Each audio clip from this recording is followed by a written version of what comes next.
Put your seatbelt on for today, kids. Going to be a tough one. Dr. Mark Laaser from faithfulandtrue.com is going to talk to us about a terrible addiction threading through our country, pornography.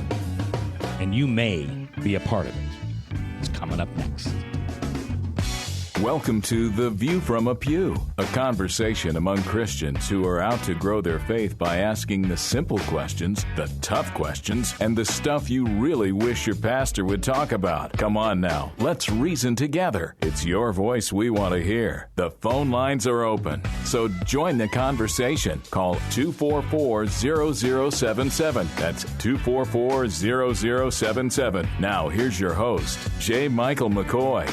All right, welcome. Second day of September in the Lord's year 2015. I'm J. Michael McCoy. I just remembered I didn't put my phone on vibrate. I'm J. Michael McCoy, and we sure do appreciate you being here. If this is your first time tuning in, we are a radio station in Des Moines, Iowa, called The Truth, 99.3. We are a Christian preaching, teaching, and social commentary. Now, what does that mean? It means half of the day we have some of the country's best preachers doing sermons and giving programs. The other half, we have talk radio, but it's basically social commentary. Not a lot of politics. More things through a biblical world view. And if you're watching this on a podcast, thank you very much. We have a pretty slick little podcast system around here at webcast1live.com. That's the name of the company that we operate for the webcast. If you're just a radio listener, there is a visual component to this. We call it Passionate Radio with Pictures, and you can find that at Webcast, WEBCAST, 1ONE, live.com. And Ryan does an excellent job of making sure all the shows are there. Every show we've ever done since I don't know how long, 5 years, 4 years, is all there on our YouTube page and all of that. So we appreciate you taking the time to be here. Dr. Mark Laaser is my guest today. He's on the phone with us from Minneapolis, St. Paul, and his ministry and practice that he has with his wife is called Faithful and True. Now, Dr. Mark, is that Faithful A-N-D, True, or ampersand? A-N-D, Mac, yeah. All right. Faithfulandtrue.com. Yeah, faithfulandtrue.com. And we're going to talk to Mark in just a minute. But I just wanted to mention something. 0902 is a big day in my life because it was 30 years ago today. In fact, probably about now, 30 years ago today, that I met the woman I would then marry 7 years later. And I never knew whether love at first sight existed until I saw CJ, my soon-to-be bride coming up bride, walk up to me with both her children, one in one hand and one in the other, and she stuck her hand out and she shook my hand and she said, "I'm CJ," and I was smitten, is the word I want to use, and so today we celebrate 30 years of knowing each other. We will celebrate 25 years of marriage next year in May. And then this Labor Day, I jumped ahead. So this Labor Day, we will celebrate 27 years of dating, because we started dating 3 years later on a Labor Day, 0902. And then we were married a couple years after that in May. So I just want to thank you, Jesus, for bringing me this woman. I never knew marriage could be so hard. When you're married to somebody like me, it just ain't easy.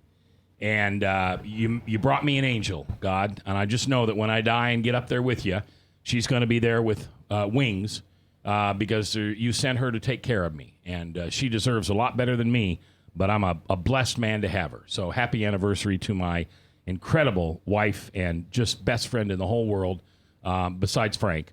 CJ. All right, Dr. Mark, how are you? Well, you got me laughing already, Mac. I appreciate that introduction, and congratulations to you. The love of my life is an Iowa State grad. So yeah, that's right. And you've got grandkids up in Ames. I do, and so there's a lot of angelic women down there in Iowa. I do know that. Yeah, they come from all overs, and anyway, I really appreciate you taking the time to be on the show today. This is our second time together. I think we've got 3 or 4 planned, and I'm also, I think I told you this, but I'm trying to find a way to get you to. Well, I'm not trying to get you. I know you'll do it. I'm trying to find a place that you can come down and do one of your seminars for men. I think that'd be great down here. I think there's a lot of men who could really use some of the wisdom that you've collected over the years. Yeah, it's one of the aspects of our ministry that I'm the most excited about, Mac, is these 4-hour events that we're doing on Saturday mornings for men. It's kind of, a lot of the listeners would kind of relate to the idea of a men's prayer breakfast. It's kind of like that, only it's really specialized and focused on sexual purity. And we just go in and try to start conversations with men about sexuality issues. The Lord knows that the church with a capital C has not been talking about these issues very openly. No. So we just try to get that conversation started. We had the most fascinating experience this past Saturday morning. We were at a local church here that is all Russian immigrants. Oh my! And we had 80 men out, and they all at this point speak good enough English to hopefully have understood me. And the pastor there was just a wonderful man with a really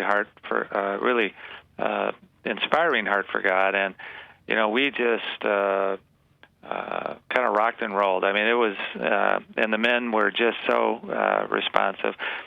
What was the most gratifying development that came out of that is that about 20 men to this point have signed up to do a local Bible study there at that church. Oh, good. Focusing on sexual purity. And that's kind of what we love to see. I mean, if we came down to Des Moines, which I always love coming down to Iowa, I get to see my grandkids and all that. So, I mean, we would love to come into any of the churches down there and just start the conversation. But more importantly, get men into community. I mean, we just believe so strongly that men need to stand together, and they need to be in community to resist all the massive amounts of temptations that are out there in the world. All right, now, when you talk about sexual purity, I need to know what that means. So you deal with men who have pornography issues. Right. And I know that. Now, the next ones are questions. Do you deal with men who have sexual issues in their marriage? And let me say that clear, that they don't understand perhaps why they don't have the sex life they want to have, or are you strictly with pornography? No, we really cover the whole range of sexual sin, Mac. We go from guys that are simply fantasizing all the time, lusting, in other words, looking at porn, obviously masturbating, all the way up to guys who've had affairs and engaged in a wide variety of sexual perversions.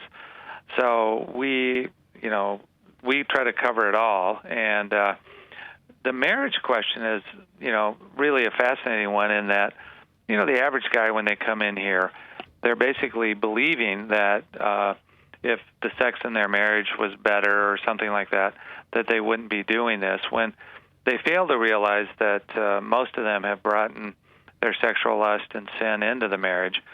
And I think some of those guys, they basically treat their wives very objectively and blame their wives at points that if she's not frequent in her response or passionate in her performance, that that's the reason why they're out there sexually sinning. Nothing could be farther from the truth, and that's one of the things we try to teach the men, is that God's commandments about healthy sexuality are about the fact that sex is to be an expression of the emotional and spiritual connection between a husband and wife. It's a covenant. It's a sacrament. We believe very strongly that Christ must be a part of that experience. So, in other words, if men are just engaging in sexual activity with, even if it's with their wife, only as a biological act, then that's unhealthy sexuality. Actually, by the way, I know that some of these statements I make are kind of rash for some of the people listening out there, but I've seen it to be true that if we can just teach men a healthier model of how to connect with their wives spiritually and emotionally, then great spiritual sexuality will be the result of it. Dr. Mark Laaser is my guest today. His website is faithfulandtrue.com. He's out of Minneapolis, St. Paul, and he helps men with their sexual identity. Hey, doctor, this is Frank. I was wondering if you counsel couples who both engage in the use of pornography. Yes, that's a very common thing, particularly with our younger couples. We do marriage counseling all the time. In fact, that's really the heart and soul of what we do here, and that's what we like doing the most, is helping couples not just restore their marriage, but transform their marriage. And the younger couples, well, first of all, I think we need to address the fact that, the women's liberation movement has had its day, and there's so many more women now engaged in sinful sexual activity than there was historically. 33% of all the pornography website visits are by women these days. Women are getting, much more aggressive and so forth. It's not uncommon, therefore, for even Christian couples to come into marriage where they both have a previous sexual history.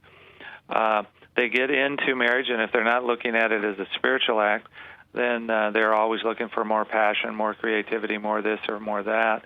And it therefore can lead them, if they're not careful, into thinking the thought that if I, just get a little more educated, just look at a little pornography, that will spice up, so to speak, our sex life. And, nothing could be further from that truth either. Well, a kind of a follow-up thought or question is, a lot of men view pornography as a way to engage in some sexual behavior, and in essence they kind of justify it because they're not cheating. They're actually not physically cheating on their wife. They may be mentally or emotionally in their mind cheating, but they don't view it as cheating because they're not going through with a physical act. Well, you're right. I mean, the justifications, I call that one a minimization, that yes, I'm not crossing the flesh line, I'm not having an actual sexual encounter with another woman. I think, though, the emotional and spiritual damage that you're doing is immense. And Jesus covered this in Matthew 5 when he talked about, you have heard it said that thou shalt not commit adultery. But I tell you that even if you look lustfully after another woman in your heart, you so much as commit adultery. So, looking at pornography is, in fact, adultery. I mean, I think we all need to accept that. What it also is training your mind to do, if you're looking at hundreds and thousands of women out there on the internet or wherever you're doing it, you're training your brain to be less satisfied with the sexuality in your marriage. And that is a gross sin against your wife. What part do you think contemporary media is playing in inflaming the issue with things such as the VMA Awards, where Miley Cyrus gets on TV with barely anything on, right? And does suggestive dancing? Does this help inflame the situation, or what's your opinion? Well, inflame is the right word. I mean, it's totally inflammatory. I mean, you have to start, looking at it and say, what are the messages that are being portrayed by that? And the saddest part, in terms of what we were just talking about, is what are the messages that young girls watching this are doing? We know that when, I forget who it was, there was one of those award shows where two very famous, I think Britney Spears was one of them. She kissed Madonna. the mouth. Madonna kissed Madonna on the mouth. Mark, I'm going to have you hold on right there. Okay. Hold that thought. Right. We're up against a hard break. We're coming back with Dr. Mark Laaser, from faithfulandtrue.com, talking about the problem with male sexual identity and pornography. That's here on The Truth. From the RE/MAX Real Estate Concept Studios, this is Webcast One Live.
Credit cards are like grandkids. They love you, sometimes get out of control, and it's fun to get a new one. Who can stop them from piling on? Hi, I'm Tom Coates with Consumer Credit of Des Moines. At the end of the day, you can give these grandkids back, but you're stuck paying off bad credit card debt. We can help you put the fun back into using credit cards responsibly. Right, kids? Yeah! If you need help getting credit cards off your back, call Consumer Credit of Des Moines.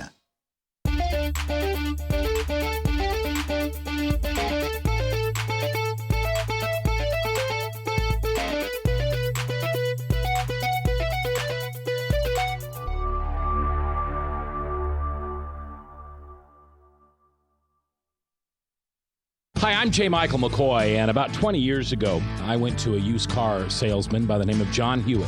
He had a little shop over there on North 2nd Avenue called John's Auto Sales, and I bought a car. I found that experience to be one that I had never had before from a used car salesman. He was honest, he was dependable, he had integrity, and he did what he said he was going to do. Well, over the years, between my kids and grandkids, I purchased 7 vehicles from John's Auto Sales. And last month, I asked him to be a sponsor. I can tell you about their huge selection. I can tell you about their years of experience. I can tell you about their honest integrity. But all I really need to tell you is that I bought 7 cars, and you can trust them. John's Auto Sales, 5435 2nd Avenue, Des Moines.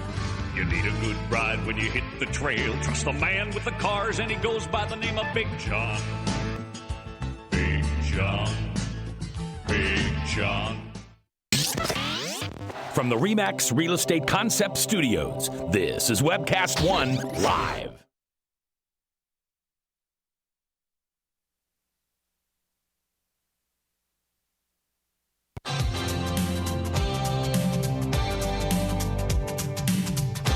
If you sit in the back pew or the front pew, it's your voice we want to hear.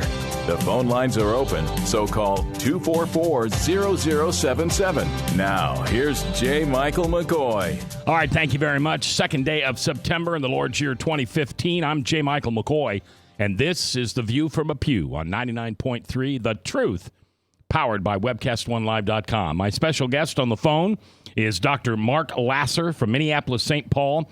He has a ministry called Faithful and True, and that's faithfulandtrue.com, and he helps men deal with sexual identity issues.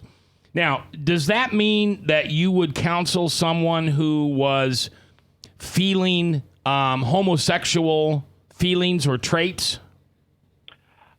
We technically don't work, directly in that. What we will be willing to treat is any man that comes in our door who is a Christ follower who says he's struggling with same-sex attraction. Okay.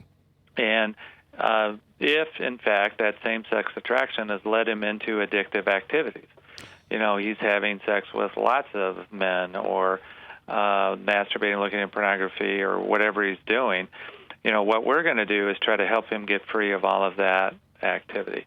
What I find in the process is that a lot of the men, by the way, a lot of the men that come in that are struggling with that are, in fact, already married. And to women.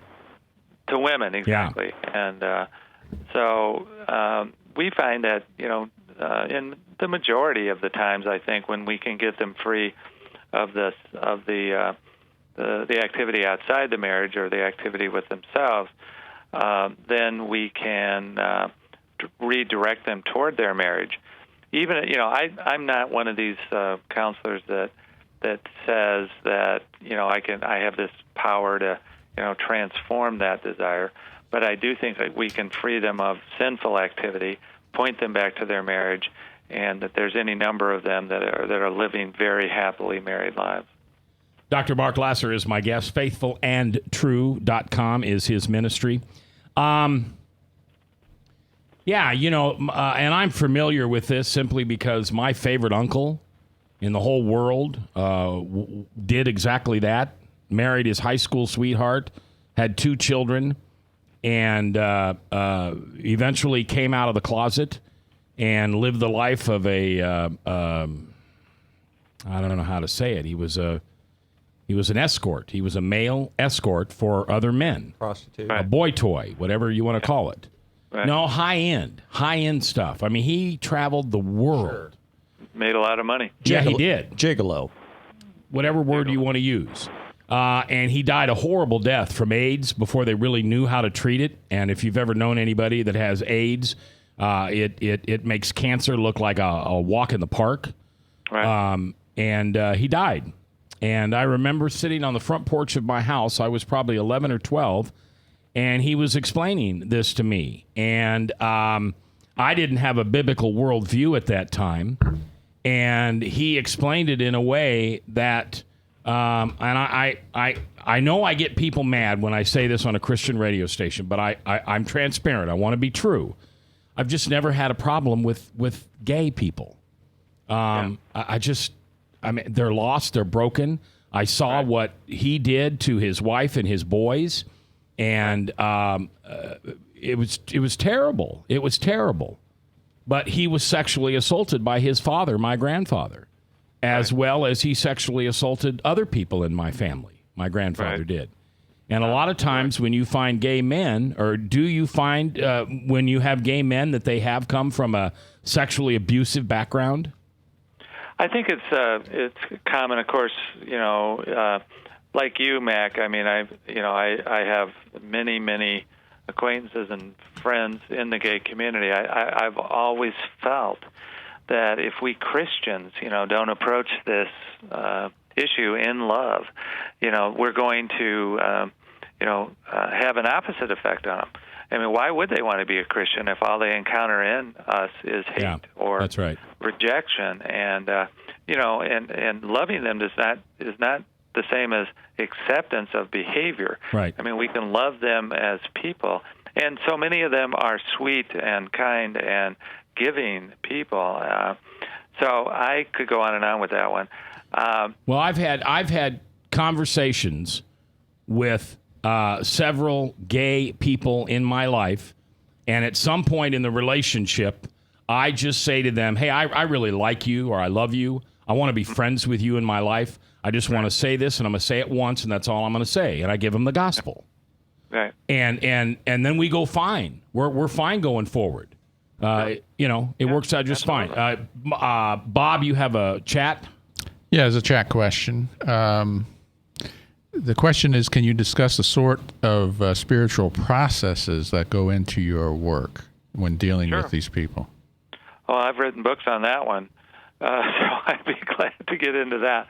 It's definitely inherently a spiritual issue. I mean, we a lot of times with the men that I work with, we're going to apply the term addiction. They're suffering with a sexual addiction. But to me, addiction is the same thing really as original sin. Addiction, while on the one hand medically we can describe it as a brain issue, a brain dependency issue, at a deeper level spiritually, we know that it's a rebellion against God, it's a disobedience of God, it's an inability to trust God. All of those things are deeply spiritual issues. So Paul talked about it really in Romans chapter 7:15, one of my favorite verses in terms of the work that I do, which is he says, the good that I would, I don't do. The evil that I hate, that's what I do. that's a real definition of addiction, but it's also Paul's teaching on original sin. And so we've got to approach this as a original sin issue. It's an inability to surrender your life fully to God. And, so our process here is to begin, teaching the men. We have a set of spiritual questions that we're going to ask them to deal with every day. Do you want to get well? Do you want to be the man that God calls you to be? Secondly, what are you really thirsty for? We think a lot of sexual sin is a man getting a legitimate need met in an illegitimate way. And then finally, we're going to ask them spiritually, are you willing to transform your life from a life of selfishness to selflessness?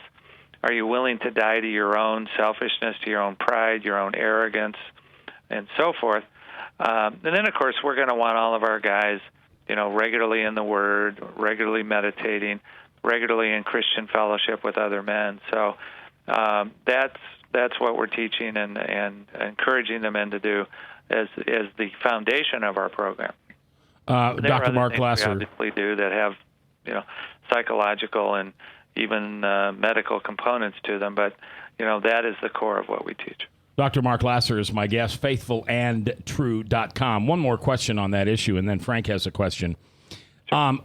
A lot of times people who live that alternative lifestyle, that gay and lesbian lifestyle, they say that they were born that way. Mm-hmm. And my response to them is, so was I, born sinful. Here's my sins. Mm-hmm. Yours are over here. Now, don't you think I should get rid of my sins? Yeah, of course they think I should get rid of my sins. Well, what about your... Well, it's different. I was born that way. I was born gay. God intended me to be gay. What do you say to someone who has that answer, that attitude, that outlook? Well, first of all, I don't try to argue with them because I don't think that helps. And I think it is true. The average person who comes in and says that actually believes it. I mean, we have to accept the fact that they really do believe that. And I think what happens, early on in the life of people that are struggling with this is that they have actual brain development based on, early life experiences, that by the time they are 10, 11, 12, and becoming fully sexual, that's kind of how they're driven. And we know, of course, that all things are possible and that the brain can, in fact, be transformed. Even the greatest sex researchers in the history of the world, Masters and Johnson, said that. But I do think if we get argumentative, I think that's where we can get ourselves into, problems. Yeah, I know. I think we just need to give them an alternative. I think we need to suggest to them an alternative. Yeah. That's a character defect of mine, Dr. Laaser, to get argumentative. All right, Frank, go ahead. Doctor, I do, and I've learned this the hard way. Yeah. Believe me. Doctor, do you find that individuals with sexual addiction, that there is some history of demonic oppression / possession that may be fostering this? Because my conviction tells me that Satan has spirits that specialize in individual temptations, individual things such as lust, pride, greed, envy, et cetera, et cetera. Do you come up against this in your practice? Absolutely. I mean, I think that there's no doubt. I mean, if as I said earlier, this is an original sin problem. What was the force, in the Garden of Eden that led Adam and Eve astray? It was Satan. So, this is, we use a lot of words that I think all point to the same thing. I definitely believe it's spiritual warfare. I get a little frightened when people say it's possession because that assumes now that Satan owns you. And, our Christian faith would tell us Satan never owns us. That we belong to God. The Spirit of God is always in us. So I get a little frightened of that. Now, is Satan lying to us all the time? Absolutely. Is he oppressing us with lust and sinful temptations? Absolutely he is. Does he know where we're the most vulnerable? Absolutely he does. So he is going to attack us at the weakest points of our vulnerability. That is a daily thing. And another thing is, I think, when we get pure, I mean, I talk to men all the time that say, I could get free of this for a week or a month or even a year, but then always I return to it. I mean, Satan hates it when we get successful. Well, so, he's going to, when we get successful, he's going to step up the attack, and we have to be aware of that. Would you say that he's a master of projecting imagery in our minds? Absolutely, yeah. Yeah, he will direct our brains into, pictures, and, he has to use stuff that, our brains have already seen. So if our brain has already seen a bunch of filth, Satan is going to use that, and that's part of our vulnerability. But, a lot of this is about the pictures that are in our mind. Dr. Mark Laaser is my guest. Faithfulandtrue.com is his website. Bob, I'm going to ask this on the air, but the listener that chatted you, would you chat back, and hopefully that person's listening? Did you get the answer you wanted? No, not that you wanted. Did Dr. Mark Laaser answer the question that you asked? I think he did. I listened pretty carefully. I think he did, but I want to make sure that our listener got the answer that they understand. All right, we're coming up on another hard break. Dr. Mark, I'd just ask you to set aside for a second, and we'll have you back on in just a few minutes. Dr. Mark Laaser and his wife have a very, very important ministry in Minneapolis, St. Paul. I know this because one of my very best friends is a part of it, and he has shared with me the successes that he's had in his life, so I know. I guess that'd be secondhand, but it's 2 degrees away from Dr. Mark's therapies. And I think it's very important. I know this subject's maybe tough to listen to on the radio, but I think it's important that we have these conversations. Men and pornography and other sexual addictions and identities. We got to talk about it, and we will here on The Truth.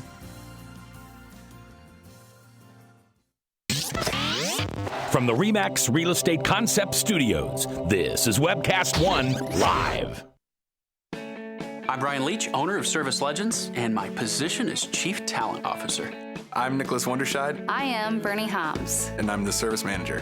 Marketing Director and Client Relations Manager. Everything that we do is about ensuring that we exceed your expectations. Our clients are important to us. 100% satisfaction. We're not just focused on heating and cooling. That's the easiest part of our job, actually, is fixing furnaces and air conditioners. Everyone that we come in touch with, we want to improve lives. Bottom line is, we've got our installation guarantees, 25% energy savings guarantee, comfort guarantee, temperature selection guarantee, property protection guarantee. 100% satisfaction guaranteed, fixed rate or it's free. All of those guarantees are backed up with a 100% money-back guarantee to hold ourselves accountable to making sure that you get what you're after. Just fixing the problem today. If they have another problem 5 days down the road, it's still fixed rate or it's free. We use what's called straightforward pricing. Our technicians are going to give you an exact to-the-penny price on what it's going to take before they move forward with any repair. That way you know what to expect. It's the same price every day.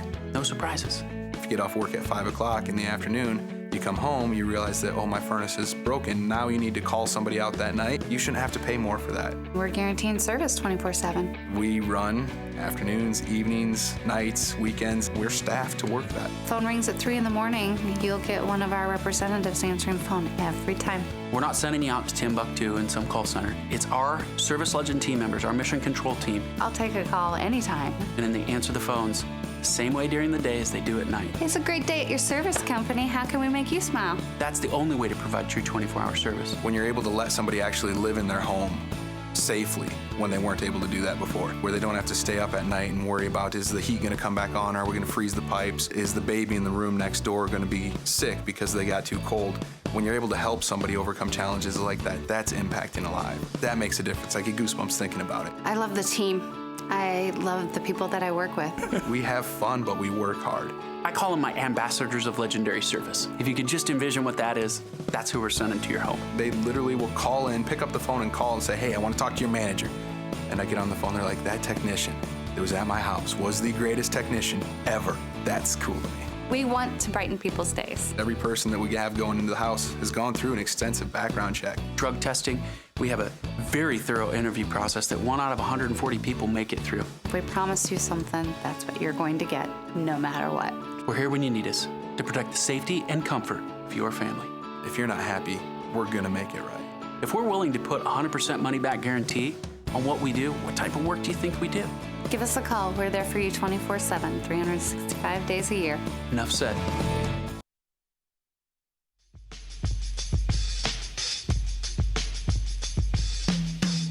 If you sit in the back pew or the front pew, it's your voice we want to hear. The phone lines are open, so call 244-0077. Now, here's J. Michael McCoy. All right, 2:38, 22 minutes before the top of the hour, Salem Radio Network News, and then the Steve Deace back in Afternoon Drive right here on 99.3, The Truth. Second day of September, if you're listening to this on a podcast or on a best of show, obviously it's not the 2nd of September. This is the kind of show that is timeless and might be re-aired on holidays or when Frank can't show up, because if Frank's not here, it's a boring show. So we'll have Dr. Mark on again live in, I think, a couple of weeks, but this show will be repeated. And if you'd like somebody to listen to this show, then it's on podcast at Webcast1, O-N-E, Webcast1Live.com, and you can find this show and his previous show and every show that we do with him. Dr. Mark Laaser is his name. He and his bride have a wonderful ministry in Minneapolis, St. Paul called Faithful and A&D, faithfulandtrue.com. And they deal with men's sexual identity issues. And Frank, you said you had a question. Yeah, I have just a small anecdote I'd like to give the doctor, and then a follow-up question there quickly. Dr. Ed Young on television one time told this story about a man who was out in a situation where he was swimming in a lake, and he come upon a woman who he observed was naked. So he swam over trying to get a better view. And when he got up to see her, he saw that her body was infested with leprosy. And he thought to himself, what a wretched looking woman, when he got kind of close. But as he got on shore, he started to rethink that, and he said, no, what a wretched man am I for looking. Do you find that men tend to be more visual, and why? Well, because while on the one hand I'm not a proponent of the theory of evolution, on the other hand, I know that it's only been within the last 125 years that we've become a more industrialized society. Before that, in order to survive, all of our ancestors needed to know how to hunt. So, and kill the food that we ate, and grow it, of course. But so, in other words, what I'm saying is that why are men more visual? God's designed their brain historically to go into a field, to go into a forest, to go wherever they go, a jungle, and see things, scope the whole field out, be aware of the visual cues that will lead them to the food that we need to eat. So the male brain historically has been a lot more visual for those reasons. Now, what has happened, however, is that since the brain is capable of being transformed and shaped, I think since there's been so many more visual stimuli aimed at women over the last 50 years, I think the female brain is also changing to be more visual as well. I love that story, by the way, but one of the things that I work with men is, they say, why can't I stop looking? Well, this is your inherent, God-given design operating. God trained you to be a visual person. Now, what we have to do is learn how to train our eyes on, healthy things and God's purposes. And, we can instill those pictures in our brain so that when we're out at the shopping malls of the world or wherever else, the swimming pools, that, we can look at that stuff, see it for being what it is, and then, remember truth. But, God didn't create us to be lustful. It was the accuser coming in with Eve and Adam, right, that created that lust. We were not created to look at women. I'm right. talking about men now, in an unhealthy, dirty sexual lust way, correct? Well, he didn't create us that way. Of course, the Bible tells us that Adam and Eve were originally naked and not ashamed. Fascinating to me in terms of what we were just talking about, in terms of men and women being visual. One of the consequences of that original sin story is, well, what does the Bible say? God gave Eve a desire for her husband. And if you look at the Hebrew there, that's not necessarily a healthy desire. So yes, lust is a byproduct of original sin. Okay, now hold on. I want to back up because I just heard you say something. So you're saying that God gave Eve a lust for her husband. I was not saying the word lust. I'm just saying that in Hebrew, the word could be interpreted that way, that gave her a desire for her husband. And yes. All right, Frank. Well, I've also heard it said. I need to disclaim that. But. Say that again. I said I'm not always the greatest of biblical scholars. Oh, no, that's fine. That's fine. I just thought that was interesting. Well, I've heard it said, and you can nuance this out a little bit if you would, but sure. where does looking turn into lust? I heard it said that King David innocently spotting a woman out bathing when he was on his rooftop. Right. Was not sin. It became sin when he hung around to enjoy the view.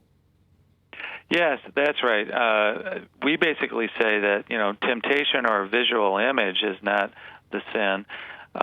What is the sin is whether or not you pursue it. And some would say consume it. Lust is consuming.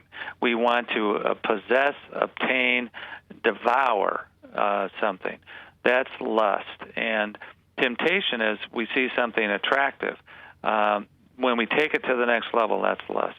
That's the simplest definition that I can give you.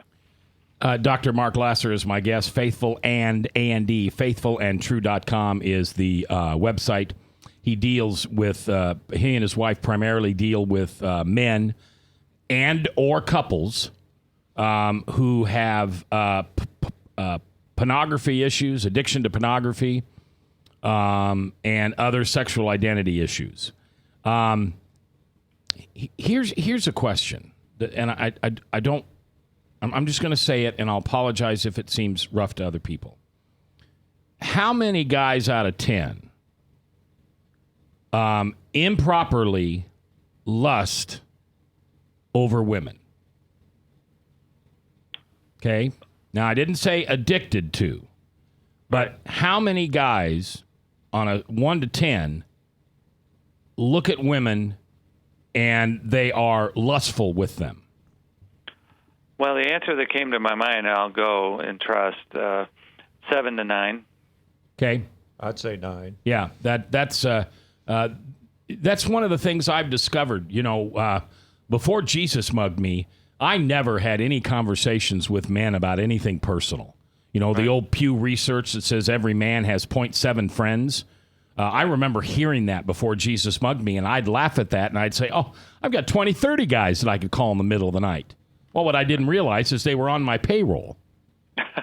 Not one of those guys not on my payroll, if they weren't on my payroll, would have ever befriended me and been nice to me, because I wasn't that kind of guy.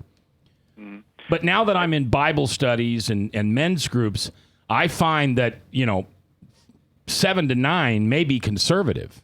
9 is probably the lowest, and it's easy to hit a 10. Most men don't know how to look at our sisters in Christ without allowing the accuser to step in and make it dirty. Yeah. Well, I was being generous, I think. I mean, it's like the old joke about how many men masturbate. Well, 97%, and then the other 3% are lying. What I was saying, I think, is based on my hope that I can teach men to not do that. And so there's got to be some men out there who are Christ followers who have learned how not to lust in that way. I'd like to think that maybe there's a number of those men. So that's where I was coming up with it. All right, Dr. Mark Laaser is my guest. We'll take our last break and come back. Phone lines are open, 244-0077 if you've got a question, or you can jump on the chat And Bob Montserrat, the cat in the hat watching the chat, will be able to give you some answers. Frank's in the studio, Ryan's producing, and you're listening, and I'm thankful. I'm thankful for this job because I love it, and I'm thankful for you because you listen. Thank you very much. We'll be back live. From the RE/MAX Real Estate Concept Studios, this is Webcast One Live. Credit cards are like grandkids. They love you, sometimes get out of control, and it's fun to get a new one. Who can stop them from piling on? Hi, I'm Tom Coates with Consumer Credit of Des Moines. At the end of the day, you can return the grandkids, but you're stuck paying off bad credit card debt. We'll help you put the fun back into using credit cards responsibly. Right, kids? Yeah! If you need help getting credit cards off your back, call Consumer Credit of Des Moines.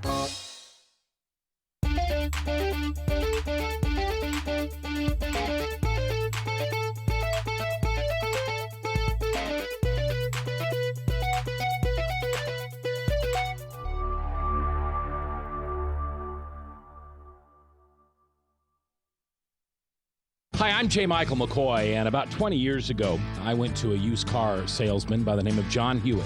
He had a little shop over there on North 2nd Avenue called John's Auto Sales, and I bought a car. I found that experience to be one that I had never had before from a used car salesman. He was honest, he was dependable, he had integrity, and he did what he said he was going to do. Well, over the years, between my kids and grandkids, I purchased 7 vehicles from John's Auto Sales. And last month, I asked him to be a sponsor. I can tell you about their huge selection. I can tell you about their years of experience. I can tell you about their honest integrity. But all I really need to tell you is that I bought 7 cars, and you can trust them. John's Auto Sales, 5435 2nd Avenue, Des Moines.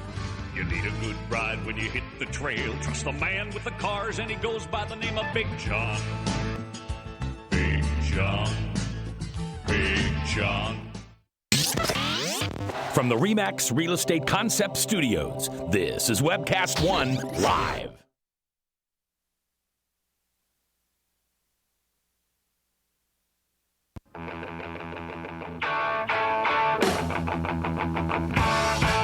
If you sit in the back pew or the front pew, it's your voice we want to hear. The phone lines are open, so call 244-0077. Now, here's J. Michael McCoy. All right, 10 minutes before the top of the hour, 10 minutes from now, Salem Radio Network News will be updated, and then Steve Deace live here from Des Moines, Iowa. Dr. Mark Laaser is my guest. He and his bride have a ministry in Minneapolis, St. Paul called Faithful and True, and it's AND True.com, and they help men with sexual identity issues, with and it's mainly pornography. Now, here's a question I want to ask you, and I don't know how this is going to sound. I tend to ask very personal questions on the radio, and I forget that there's millions of people potential listening. But it's no secret that I'm a recovering alcoholic. I've been sober for 1,945 days today, so a little over 5 years. So I understand the world of addiction, okay? I didn't drink till I was 34 years old, and then I hit the bottle hard, a liter of gin a day for 16 years.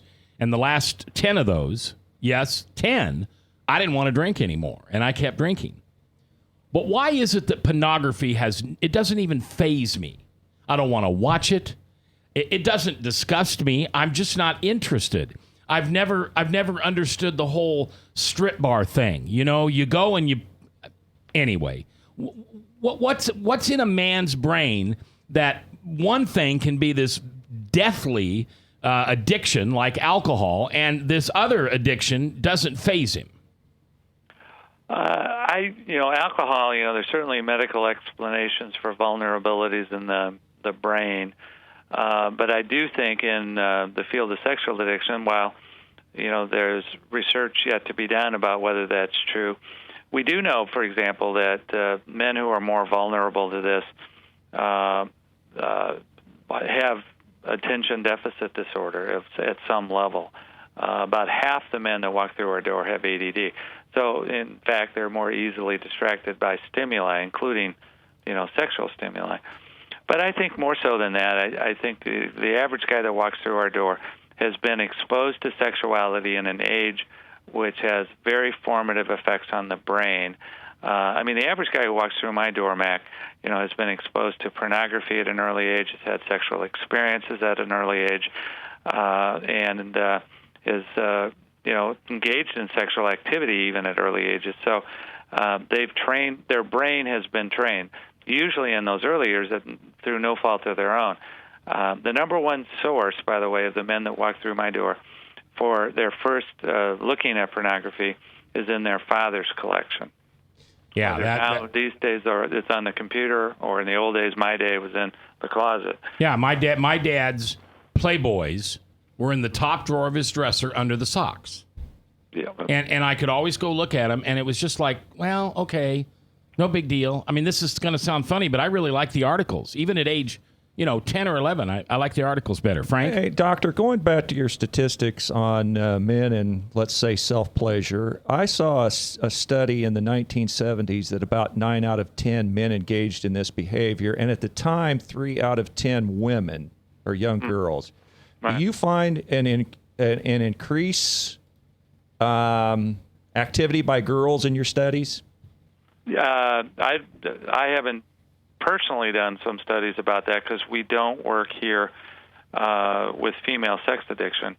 But the field of female sex addiction is a rapidly growing field, and the reason is because there are more and more women who are now engaged in pornography and masturbation. There's absolutely no doubt about that. All right, we're going to go to the phone. We have a caller, Deb. Hi, you're live on The View from a Pew. Go ahead and talk to Dr. Mark Laaser. Dr. Laaser, have you heard of Rosaria Butterfield? No, I'm sorry. Okay, I haven't.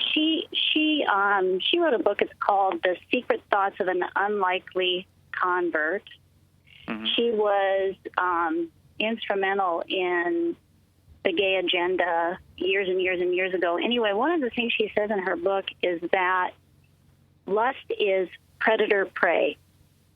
And it doesn't matter if it's sexual lust or any other kind of lust. It's that predator-prey mentality. Right. And I guess I'm kind of thinking that, which is why women used to not be so affected by pornography, I don't think. But what we are affected by, at least I myself, is that romanticism, those romantic unrealities, I guess I would say. That's not reality. Well, I would agree with this author that, it's all about predator-prey. We were talking earlier about the fact that lust is about obtaining, acquiring, conquering, consuming. I think the problem for women in our modern culture is that they've been taught to have more power. So and don't get me wrong, by the way, I don't want to get emails from women. I mean, there's a lot about, I have a daughter, she's a mother and a professional. So, I'm all for all of that.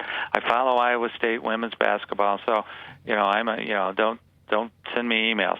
But I do think women have been taught to be more visual. They've been taught to be more in touch with their own sexuality. They've been taught to be more in touch with power. And, with that comes the dynamic. And you can look at the cover of some of the women's magazines on the newsstand and, see what those articles in those magazines are about. They're all about conquest now of men.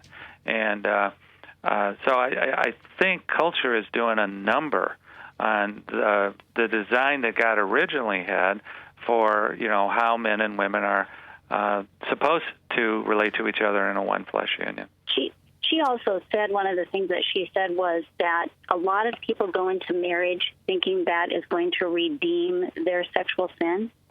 Mm-hmm. And of course, obviously, only Jesus can do that. That's right. That is right. And I think that's a lie that's told to women as well, not just men, but also women. That is you're absolutely right. Deb, thank you very much for listening and calling in today. I appreciate your voice being a part of the program.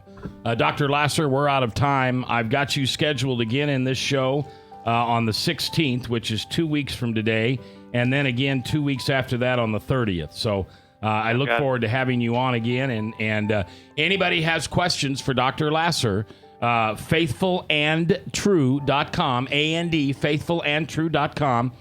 He's got a contact information there, or if you want to send them to me here at the radio station I'll be glad to forward them on, and you can jump on the chat the next time we're on. You can call in or you can jump on the chat. Dr. Laaser, God bless you for your work and your honesty and your ability to verbalize this so very well to my listeners. I really appreciate you. Thank you so much for being here today. Well, it's been an honor to be on with you, Mac. I'll look forward to it. Yeah, and I look forward to meeting you. You got to come down and see your grandkids. You know, they miss Grandpa. Well, they do, and I heard that credit commercial, so they miss me. Yes, they do. All right, thank you very much, Dr. Laaser. Take All care. right, just remember Jesus loves you, and he came here with one purpose in mind, and that was to forgive us for our sins. But he can't forgive you if you don't forgive others. So ask for forgiveness, but make sure you offer forgiveness too, okay? I'll see you tomorrow, and thanks for listening, and you are loved. All right, I'll see you in church.